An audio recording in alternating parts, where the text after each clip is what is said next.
Quero dar as minhas boas-vindas a todos os irmãos que estão participando conosco. Hoje é quarta-feira, é um dia, o culto de oração, onde nós podemos fazer os nossos agradecimentos e os nossos pedidos a Deus. O sermão hoje não vai ser ao vivo, ele está sendo gravado, mas eu gostaria que você, que tem o seu pedido, o seu agradecimento, que você pode colocar aqui nos recadinhos que nós estaremos orando pelos seus pedidos, né, e também os seus agradecimentos. Eu quero dar meus boas-vindas a todos os irmãos que estão participando conosco. E antes de nós começarmos a leitura da palavra e também a mensagem, eu gostaria de orar, né, por esse sermão, por este culto, que nós possamos sentir a presença divina atuando na nossa vida. Vamos orar? Querido Deus, querido Pai, te agradecemos, Senhor, pela oportunidade que nós temos de falar contigo, de estar neste culto de adoração, onde nós podemos falar daquilo que sentimos, todas as nossas preocupações, todas as nossas incertezas, porque nós temos a plena certeza que o Senhor nos ouve, que o Senhor nos vê, que o Senhor conhece aquilo que se passa no nosso coração e está atento, meu Deus, a nos dar a paz, nos dar o amor e a ouvir aquilo que precisamos, as nossas preces, e que esteja tudo de acordo com a tua vontade. Fica com cada irmão que se encontra, que está neste momento ligado neste culto, e com os pedidos e os agradecimentos que foram feitos e que serão feitos. Que tudo seja para a tua honra e para a tua glória. Fica conosco, meu Deus, nesta noite, em nome de Jesus Cristo. Amém. Muito bem. Hoje eu trouxe uma mensagem que é algo assim bem diferente. E eu fiz o título do meu sermão é algo diferente que às vezes você pode perguntar, nossa, mas que título bem estranho, né? Podemos dizer assim. O título do meu sermão é O Pecado Hediondo do Adquirido. Mas o que é isso? Por que pecado hediondo e quem é esse adquirido? E nós vamos entender um pouquinho sobre esse sermão, entendendo logo em Gênesis, né? No Gênesis que a gente vai estudar hoje sobre Caim e Abel. Eu trouxe esse sermão já faz um tempo que eu tenho estudado, faz um tempo que eu tenho meditado, mas já que nós estamos agora, né, a Record, né, a TV Record está passando aquela novela Gênesis, e às vezes ele passa, às vezes, não um sentido que às vezes que nós acreditamos, diferente daquilo que foi Adão e Eva, até mesmo, né, Caim e Abel. Então eu quero trazer, né, o que o Espírito de Profecia fala a respeito desses dois, né, o que a palavra de Deus fala, juntamente com o comentário bíblico adventista, que eu tirei bastante informações dali, para a gente entender um pouquinho a personalidade desses dois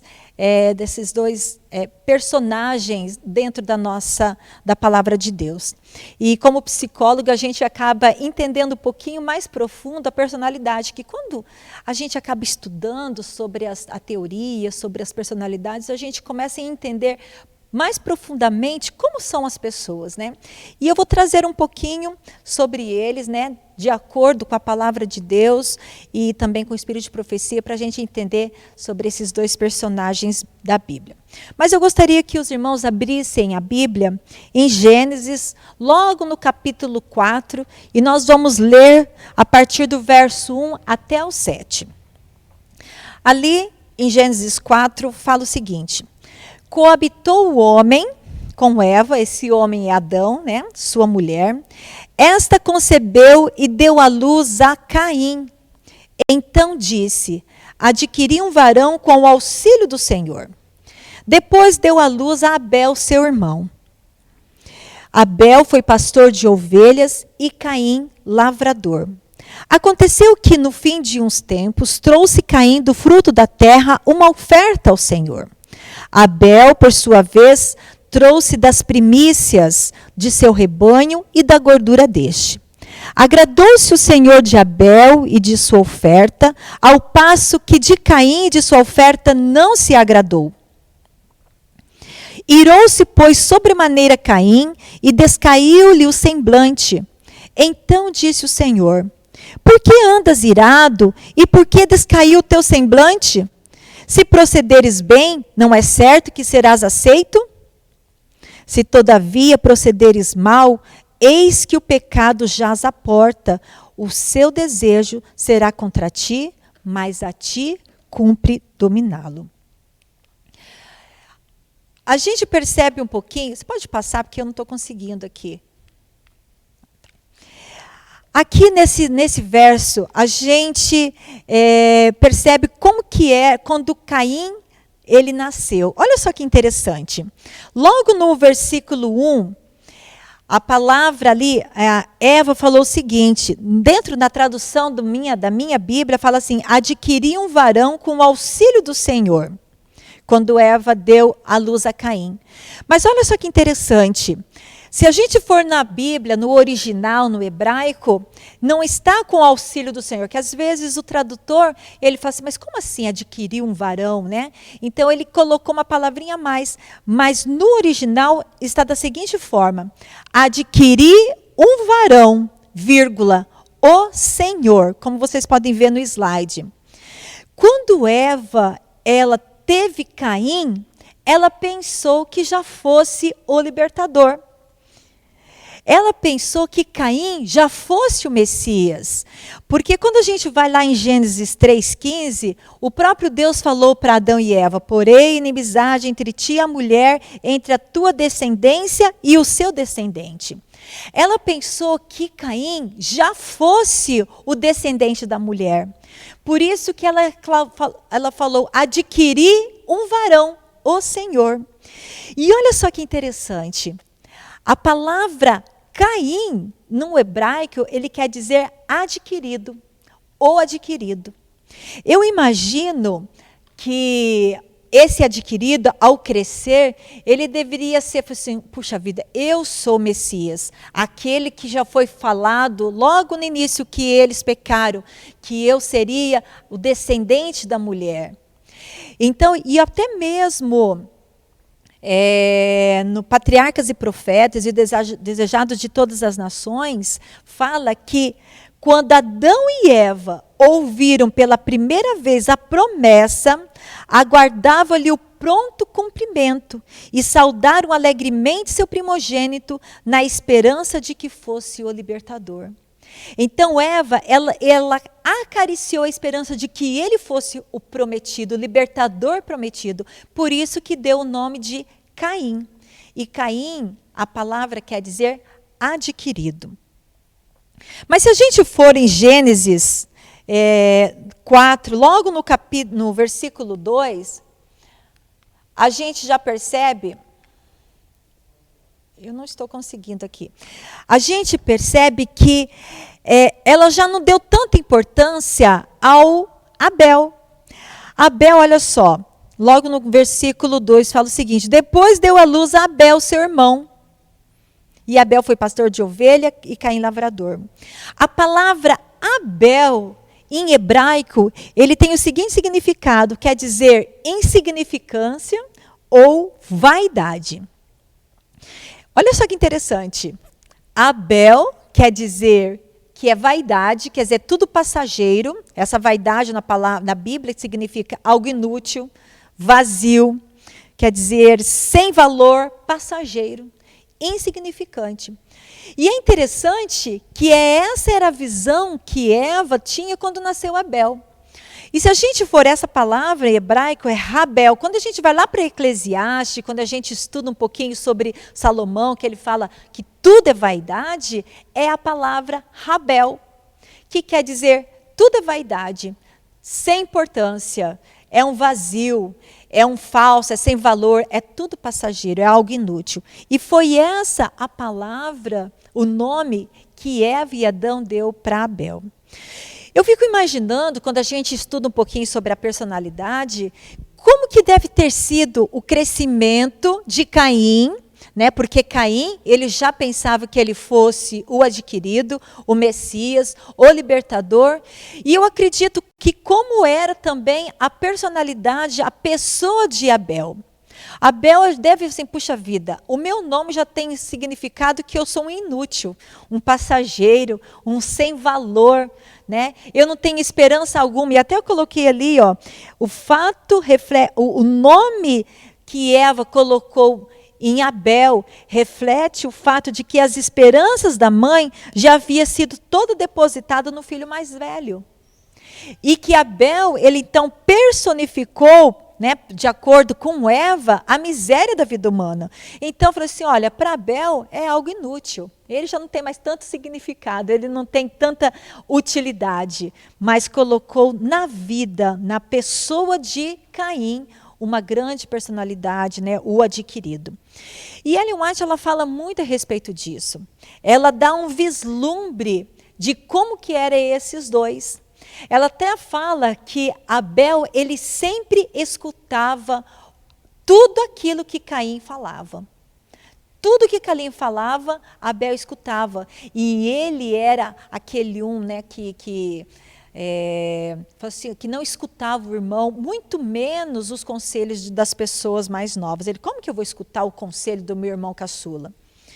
E a gente começa a entender um pouquinho como que era a época, que época que eles estavam. Se a gente for continuar no capítulo 4 de Gênesis, a gente percebe que ali dá uma demonstração em que época que eles estavam. Olha só, a partir do verso 13 e 4. Aconteceu que no fim de uns tempos, trouxe Caim do fruto da terra uma oferta ao Senhor. Abel, por sua vez, trouxe das primícias do seu rebanho e da gordura. Então, a gente percebe que ali no versículo 3 e 4 mostra que eles estavam numa estação de colheita. Então, era aquilo que em Deuteronômio, né, quando a gente vê Levítico, que eles deveriam trazer, levar uma oferta ao Senhor. E essa palavra que eles trouxeram, oferta, aconteceu que eles vieram e trouxeram uma oferta ao Senhor, essa oferta, a palavra oferta em hebraico quer dizer minhá, que é uma oferta de gratidão. E pode ser uma oferta de gratidão tanto com, introduzido tanto com ofertas de manjares, como também sacrifícios de animais. E foi isso que os dois fizeram. E agora, por que eles trouxeram sacrifícios de animais? E a gente vê que logo que Adão e Eva, eles caíram em pecado, né, Deus então matou a ovelha para que fizesse dar roupa para eles, né, para que eles, quando eles vissem aquela roupa que eles estavam vestindo, eles sabiam, eles já relembrassem de que teve morte de um animal para que eles pudessem vestir. E também que aquele animal que foi sacrificado, que Deus mesmo, né, sacrificou, que Adão sacrificou, ele teve que matar o cordeirinho, simbolizaria que um dia o libertador, o Messias, viria e tiraria os pecados do mundo. Mas então, quando Deus pediu para que os filhos de Adão e Eva, todos eles viessem e trouxessem um sacrifício de animal ou oferta, tudo isso simbolizaria que um dia o Messias viria. E olha só, Caim, ele sabia do procedimento, que o procedimento que ele estava trazendo, que é a oferta, os frutos da terra, não era oferta para a remissão do pecado. Caim sabia que sem derramamento de sangue não poderia haver expiação pelos pecados. Ele reconhecia as reivindicações de Deus. Mas é interessante que quando uma pessoa ela é muito acalentada, quando se faz muitas coisas em prol de uma pessoa, ele acaba se tornando rebelde. E Caim, então, ele tinha dentro dele um espírito secreto de ressentimento, de rebelião. Ele tinha raiva porque Deus expulsou, né, do paraíso, por causa de um pequeno pecado, como se fosse só por causa de um pecadinho tão pequeno, só porque comeu um fruto. Então ele tinha ressentimento de Deus. E esse ressentimento levou à rebelião. O mesmo espírito que estava em Lúcifer, quando ele se rebelou contra Deus, né? E aí, por causa dessa rebelião, levou ele a cumprir os reclamos divinos de forma que ele mesmo escolheu. Ele falou assim, não vou fazer da forma que Deus pediu. Mas eu vou fazer do jeito que eu quero. Eu acho que é assim que é o certo, é assim que eu devo proceder. E em vez de seguir precisamente o plano estabelecido de Deus, ele obedeceu, mas de uma maneira em que fez com que revelava um espírito desafiador. E ele fez de acordo com a vontade dele, não de acordo com a vontade de Deus. A gente vai ver agora, vocês podem passar, por favor, as características da personalidade tanto de Abel como de Caim. E eu fiz questão de colocar ali o Abel, que era o insignificante, qual era a característica das suas personalidades, e de Caim, o adquirido, que para Eva seria o libertador, como que era a sua personalidade. Isso eu peguei em Patriarcas e Profetas, lá na página 71. Ali fala o seguinte, que Abel, ou insignificante, o espírito dele era de fidelidade para com Deus. Abel, ele via justiça e misericórdia no trato do Criador com a raça caída. Abel, ele entendeu que Adão e Eva, eles haviam realmente pecado. E que Deus foi muito justo, mesmo assim, olha, eu vou dar um prometido, eu vou dar um libertador para tirar vocês da situação que vocês se encontram. Então Abel falou assim, claro, Deus é muito justo, ele é justo porque o salário do pecado é a morte, mas ao mesmo tempo ele é misericordioso, ele vai nos dar o libertador que um dia vai nos tirar dessa miséria. Então Abel, ele entendeu qual era a vontade de Deus. E ao entender, ele aceitou com gratidão a esperança de que haveria um redentor, de que viria um redentor. Mas ao contrário de Caim, Caim não, ele ficou muito revoltado. Caim, ele acariciava os sentimentos de rebeldia, ele murmurava contra Deus, ele falava assim, onde já se viu, tudo isso é uma maldição, e ele sempre pronunciava maldição sobre a terra e a raça caída. Ele murmurava contra Deus, falou assim, não, Deus não precisava ter feito isso, ele poderia ter perdoado. E assim, Caim, então, ele permitiu que a sua mente se levasse pela mesma conduta que tinha levado Satanás ao cair. Ele condescendeu com o desejo de exaltação própria e colocou em dúvida a justiça e a autoridade de Deus. Esse era a personalidade, o estilo que Caim, que seria o libertador aos olhos de Eva e Adão, era como ele acariciava todo esse sentimento, essa rebeldia para com Deus. E por ele acariciar toda essa rebeldia, ele falou assim, eu não vou obedecer a Deus do jeito que ele quer que eu faça. Eu vou fazer do jeito que eu quero. E aí a gente consegue entender um pouquinho como é as ofertas de Caim e de Abel. Porque ali traz uma grande diferença. Caim, quando ele trouxe a sua oferta de frutas, ele pretendia se justificar por suas próprias obras. Ele queria ganhar a salvação por seus próprios méritos. Não, eu mesmo posso ganhar a salvação por aquilo que eu sou. Não preciso de uma redenção. Eu não preciso de um libertador. Eu não preciso de um redentor.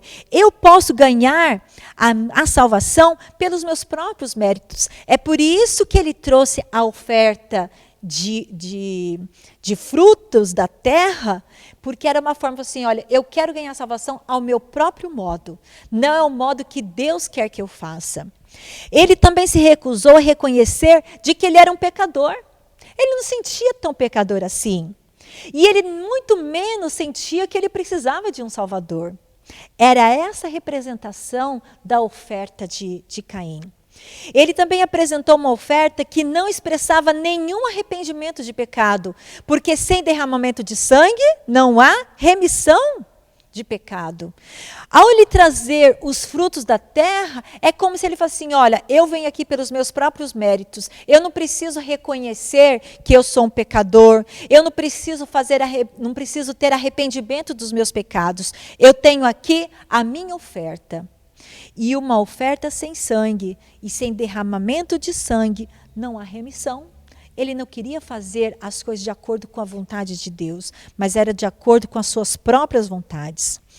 E Caim reconhecia a existência de Deus, ele sabia do poder de Deus para dar e reter bênção terrestre, mas ele achou vantajoso estar bem com a divindade. Falou assim, olha, eu vou fazer o seguinte, não é de acordo com o que Deus quer, é de acordo com o que eu quero. Então, ele achou conveniente, então, aplacar a ira, né, divina por meio de uma oferta. Eu vou pelo menos dar uma oferta, vou aqui lançar a minha oferta, mas não de acordo com a vontade de Deus. Agora, ao contrário de Abel, Abel que já tinha essa personalidade, né, o insignificante, que reconhecia a bondade, a misericórdia, a justiça de Deus, Abel não. Abel já levou dos primogênitos do seu rebanho. A oferta de Abel foi uma demonstração da fé que ele tinha em Deus, que viria um Redentor. A fé no plano da salvação e a fé também no sacrifício expiatório de Cristo. Essa era a atitude de Abel. Essa era o resultado da oferta que Abel fez a Deus. Abel tinha fé no plano da salvação e no sacrifício expiatório de Cristo e que se revelou numa obediência sem reserva. Ele falou assim, não, eu vou fazer aquilo que Deus nos deu, aquilo que Deus pediu, sem reserva. Então ele pronto e obedeceu. E por isso que no verso 4, fala assim, agradou-se o Senhor de Abel e de sua oferta, no finalzinho do verso 4. Porque Deus reconhecia o coração de Abel. A aceitação do sacrifício de Abel por parte de Deus indicava que Deus também havia aceitado a pessoa de Abel. Indica que Deus, ele não estava tão interessado no sacrifício, mas ele estava aceitando a pessoa que estava apresentando. Era o coração de Abel. Não era só o sacrifício, era como Abel entendia o sacrifício, todo o resultado do sacrifício, da ovelha, da expiação, era demonstração de fé. Ao contrário de Caim. A Caim, ele não havia aceitado, ele não reconhecia o plano da salvação, ele só murmurava. Agora, se nós formos lá no capítulo 4, continuando a partir do versículo 5, ali fala o seguinte, ao passo que de Caim e de sua oferta não se agradou, irou-se, pois, sobremaneira Caim e descaiu-lhe o semblante. Olha só que interessante. Caim, então, ele notou falta de um sinal visível de Deus. Ele viu que Deus não se agradou da oferta que ele havia dado, mas ele sabia o que Deus tinha pedido. Deus havia pedido sacrifício de ovelha para remissão de pecado. Também tinha ofertas de manjares, mas não frutos da terra para remissão dos seus pecados. Porque o sacrifício, a ovelhinha, simbolizaria Cristo, que um dia Cristo viria, o libertador, o verdadeiro libertador viria para redimir o pecado, o pecador. Agora Caim notou então falta de um sinal de Deus, porque a oferta de Abel, Deus se agradou e mandou fogo e queimou a oferta de Abel, mas de Caim não. E isso, assim Caim, ele foi tomado por um profundo ressentimento contra o seu irmão e contra Deus também.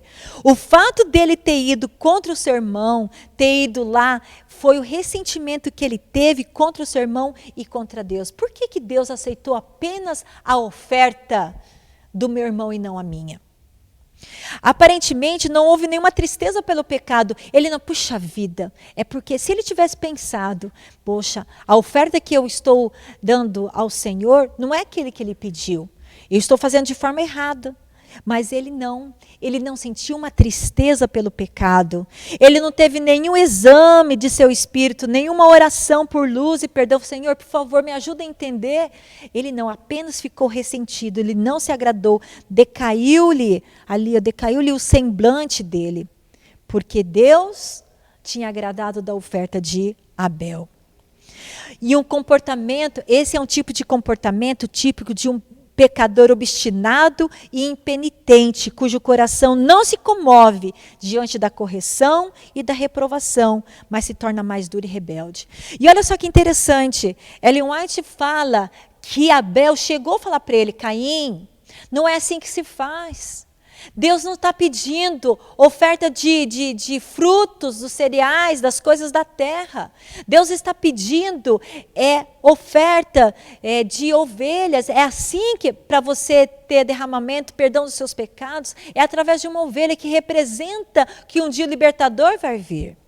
Mas foi como eu disse para vocês, como ele era o irmão mais velho, e sempre Abel obedecia, ele sempre ouvia aquilo que o irmão falava, porque para Abel ele era um insignificante, Caim ele quase escutou, mas ele ficou pensando, mas como que eu vou ficar escutando a voz do meu irmão agora, eu vou ficar escutando a voz do meu irmão? Eu não, ele é mais novo que eu, então por causa do seu orgulho, ele não quis escutar a voz do seu irmão.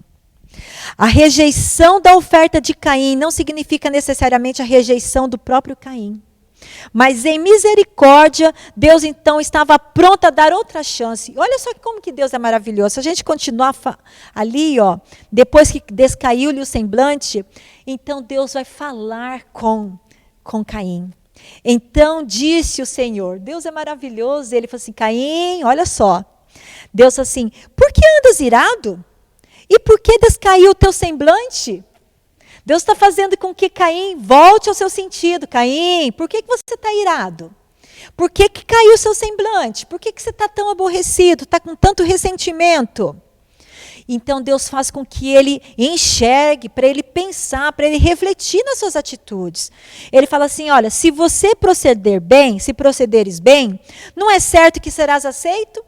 Se você fizer, Caim, aquilo que eu estou pedindo é oferta de um animal, que para redimir os seus pecados, não é certo que eu vou te aceitar, que serás aceito, que eu vou perdoar os teus pecados?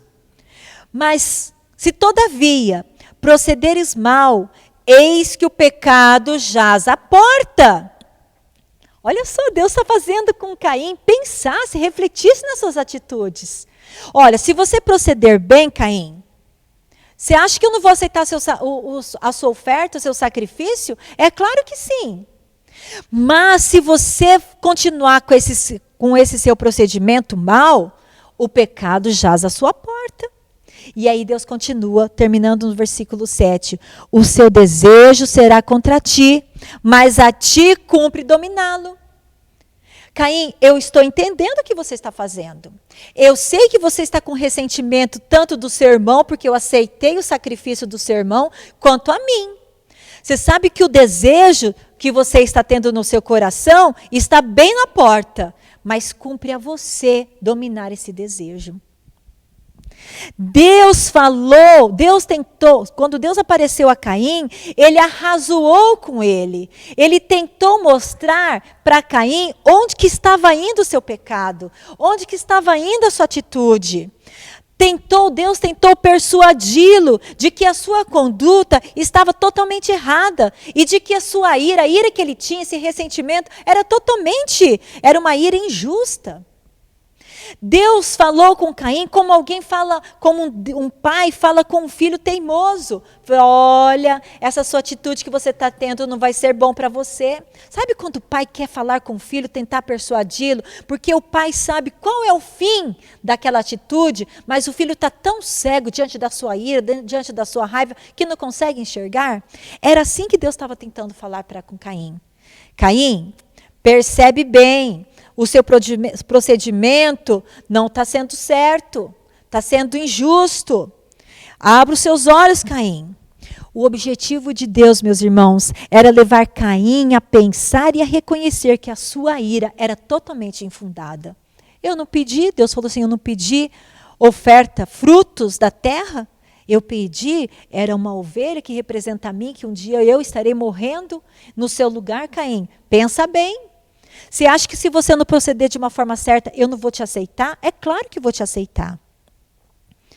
Mas a questão é que Deus desejava que Caim compreendesse que se ele não corrigisse e passasse a viver de acordo com os preceitos divinos, não haveria mais razão para o Senhor mostrar desprezo ao seu sacrifício. Deus queria que Caim compreendesse qual era o verdadeiro motivo de tudo aquilo que Deus havia colocado logo que eles pecaram. E nem que Caim também, Deus também não queria que Caim mantivesse o semblante desapontado e irado. Deus conhecia o final de tudo isso. E o objetivo de Deus era que Caim mudasse. Mas se ele não mudasse e continuasse no mau caminho, o pecado o dominaria. E qual pecado? O pecado de sendo um assassino do seu irmão. O pecado é de não ter mais o toque do Espírito Santo ao falar o seu coração. A sua mente ficou tão obscurecida, a sua ira, a sua raiva, o seu ressentimento, a sua personalidade que ele estava lá, porque tudo ele culpava a Deus por tudo aquilo que estava acontecendo, que ele não conseguiu perceber o quão longe ele estava. E aí, quando ele foi para aquele caminho, ele falou assim, não tem mais jeito. Sabe, meus irmãos, o objetivo meu ao trazer essa mensagem é para falar a nós que Deus ele está disposto a nos falar através da palavra de Deus e mostrar qual é o caminho. Nós muitas vezes temos algum procedimento que é mau. Muitas vezes não queremos aderir àquilo que a palavra do Senhor nos diz. Mas olha só que interessante. Lá em Isaías 1:18, vocês podem passar para mim, por favor? Em Isaías 1:18, Deus fala o seguinte: vinde, pois, e arrazoemos, diz o Senhor. Ainda que os vossos pecados sejam como a escarlata, eles se tornarão brancos como a neve. Ainda que sejam vermelhos como o carmesim, se tornarão como a lã. O objetivo de Deus é falar para nós, quando nós procedemos de uma forma errada, para Ele falar assim, olha, veja só aonde está indo o teu caminho. Perceba.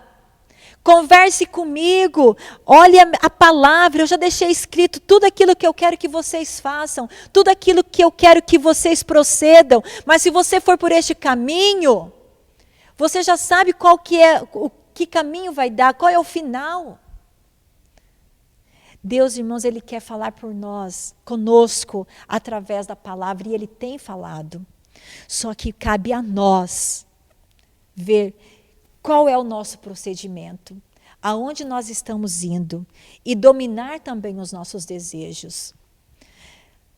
Caim deixou que a sua mente e o seu discernimento ficasse obscurecido. Mas Deus, Ele quer falar a nossa mente para ver como que nós podemos proceder no bom caminho. Se você tem ficado com dúvida, meus irmãos, a respeito de qual é a vontade de Deus, vá apenas na palavra de Deus. Deus, Ele está mostrando através da palavra dEle qual é o caminho a seguir. Se não está de acordo com a vontade de Deus, por que eu vou continuar sendo rebelde? Por que eu vou continuar indo por esse caminho que vai me levar à morte e não à salvação? Deus deseja que todos sejam salvos e tenham pleno conhecimento da verdade. Se eu tenho deixado de ler a palavra, se eu tenho deixado de orar, se eu tenho deixado de meditar naquilo que Deus faz, provavelmente eu vou querer seguir os meus próprios caminhos e pensar que Deus ele tem que se adequar aos meus próprios desejos, não eu adequar aos desejos e à vontade de Deus. Por isso que Deus fala assim, vinde, converse comigo, use a sua razão, use a sua mente. Onde é que você está? Como você está procedendo? Como que você está seguindo? Será que isso é certo? Você não está percebendo que o caminho que você está fazendo vai te levar à perdição? Deus ele quer mostrar através da palavra dele qual é o desejo para nós. Que nós, irmãos, possamos sempre ler e aprofundar a nossa vida de acordo com a vontade de Deus. Se temos deixado de ler e ouvir a palavra de Deus, vamos pedir perdão, Senhor. Me ajude a conseguir enxergar onde eu tenho errado. Qual é a tua vontade? E a ser como Abel, que tenha um coração limpo, mesmo com palavras assim, com nome insignificante, como inútil, como ele, às vezes ele se sentia. Mas o coração dele estava sempre aberto a fazer de acordo com a vontade do Senhor. Porque ele sempre via que, por mais que nós estejamos no mundo de pecado, no mundo de tristeza, ele ainda via a justiça e a misericórdia por parte de Deus. E ele aceitou com gratidão a esperança da redenção. Você tem esperado, irmãos? Você tem visto a misericórdia e a justiça de Deus num mundo tão turbulento, num mundo tão pecaminoso, num mundo tão terrível como o nosso? Você tem aceitado a vontade de Deus na tua vida? Se você não tem feito de acordo com aquilo que o Senhor quer, peça ao Senhor, Senhor, me ajuda, me dá entendimento, abre os meus olhos. Fale com Ele, arrazoe com Ele, use a sua razão para ver qual é a vontade de Deus na tua vida.